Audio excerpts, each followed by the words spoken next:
The first step is to open your Canva design and click to select your photo. Click Edit Photo.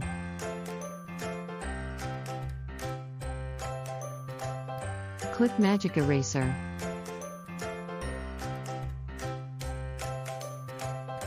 With your mouse, click and drag brush size, then drop it on the brush size you want to use.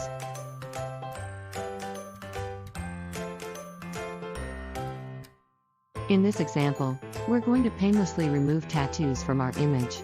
With your mouse, click and drag the brush over the area you want to erase, then drop it on the end of the area to be erased.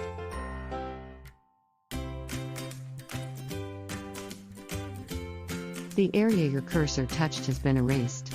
Continue to drag and drop the brush eraser over the parts of the image you want to be erased.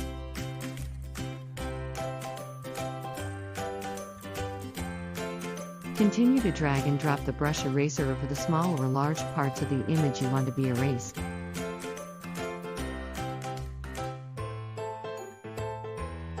When you are finished using the magic eraser, click the back arrow to close the magic eraser.